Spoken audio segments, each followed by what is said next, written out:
Hello friends, good morning. જય યોગેશ્વર, જય માતાજી. કેમ છો બધા? મજામાં?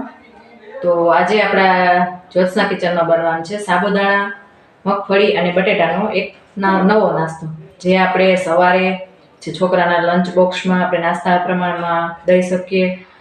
તો ચાલો તેની રેસીપી આપણે શરૂ કરી દઈએ. આ સાબુદાણા લીધા છે મેં 250 કે 300 ગ્રામની આસપાસ છે. આ મગફળીના દાણા છે અને આ બટેટા છે બાફેલા. પહેલાં આપણે જે સાબુદાણા છે એને અને મગફળી દાણા બંનેને આપણે શેકી લઈશું.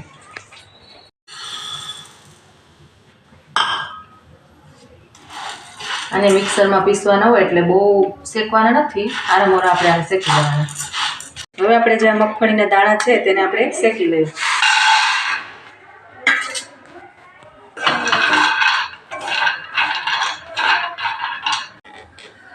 હવે આપણે આને સાબુદાણાને ગ્રાઇન્ડ કરી લઈએ.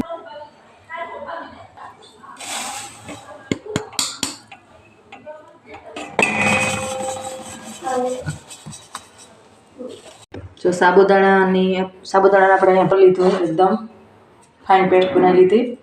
અને હવે આપણે આ શેંગદાણાને ગ્રાઇન્ડ કરી નાખીએ. આપણા સાબુદાણાનો પાવડર, આ મગફળીનો ભૂકો કરેલો છે તે આમાં એડ કરી દઈએ. ત્યારબાદ બટેટા છે બાફેલા એને આપણે આમાં એડ કરી દઈશું.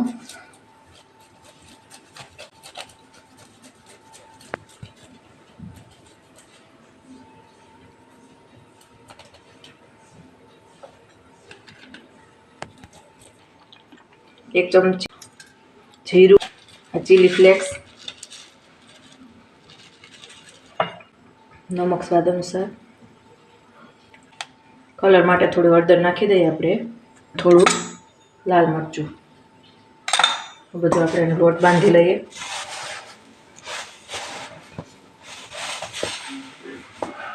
જરૂર લાગે તો આપણે પાણી એડ કરીશું.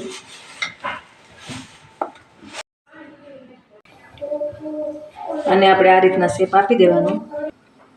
ચાકાની મદદથી આ રીતના શેપ આપી દેવાના, પટ્ટી આકારના.